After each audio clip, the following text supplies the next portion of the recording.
Saudari-saudaraku yang terkasih, berjumpa kembali dalam Renungan Harian Minggu 26 September, hari Minggu biasa pekan ke-26.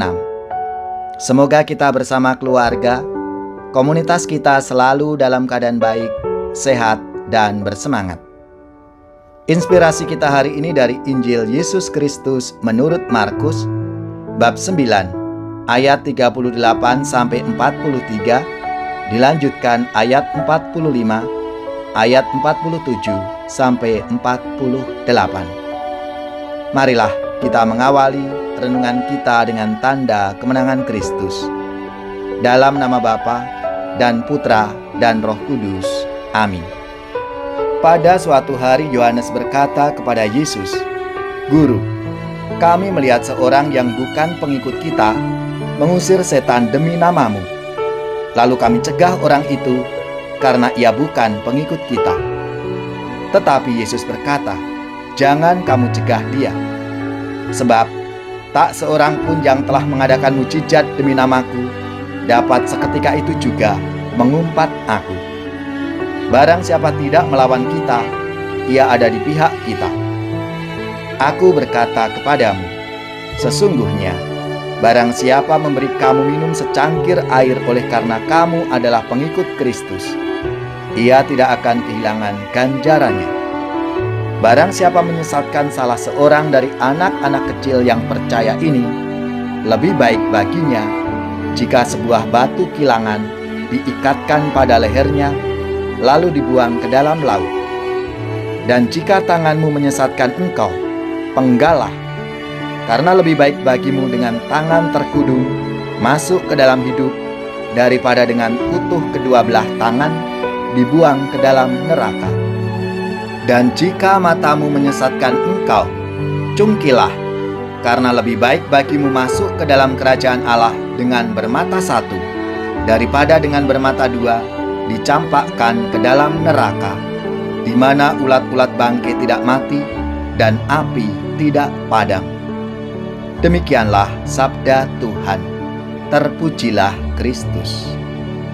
Saudari-saudaraku yang terkasih, dalam sabda Tuhan hari ini, Yesus meminta para muridnya untuk tidak mencegah seseorang yang bukan pengikutnya mengusir setan demi namanya. Jangan kamu cegah dia, sebab tidak seorang pun telah mengadakan mujizat demi namaku dapat seketika juga mengumpat aku. Barang siapa tidak melawan kita, ia ada di pihak kita. Bagi Yesus, misi utamanya adalah terwujudnya kerajaan Allah, yakni keselamatan bagi semua orang. Bagi kita para murid Yesus, yang paling utama tentu bukanlah mujizatnya, tetapi Yesus sendiri. Yesuslah satu-satunya sumber kekuatan dan yang harus dimuliakan di atas segalanya. Dengan kata lain, mujizat hanyalah sarana. Tujuannya adalah Kristus. Mujizat adalah anugerah dari Allah sebagai sarana untuk menghadirkan sukacita Allah dalam Kristus. Bagaimana kita menghadirkan sukacita Allah dalam Kristus itu? Lewat berbagai macam cara dan melalui siapa saja sesuai dengan kehendak-Nya. Tuhan tidak hanya berkarya melalui orang-orang Kristiani. Oleh karena itu, sebagai pengikut Kristus yang sejati, hendaknya kita mau bekerja sama dengan siapa saja yang berkehendak baik. Mereka merupakan rekan-rekan kerja Allah. Seorang pengikut Kristus yang sejati tidak bisa menutup diri dan mengklaim bahwa hanya kelompoknya yang paling benar, yang paling baik. Kita harus menyadari bahwa kita pun punya kelemahan-kelemahan. Bahkan, kita juga bisa menjadi batu sandungan karena tingkah laku kita.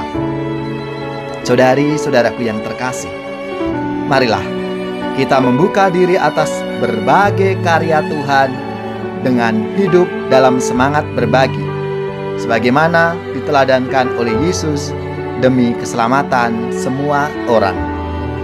Sungai mengalir tiada henti-hentinya, memberi hidup di sekitarnya. Tuhan melimpahkan rahmat-Nya bagi yang percaya kepadanya. Ya Tuhan Allah, limpahkan kasih sayang-Mu bagaikan air sungai abadi, agar segarlah hidup kami, tiada akan layu selamanya.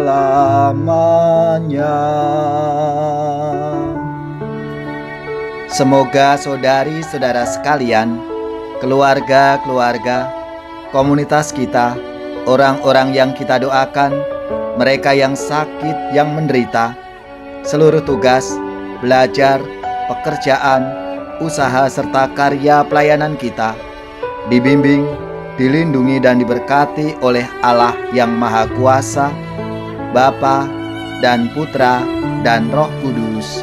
Amin.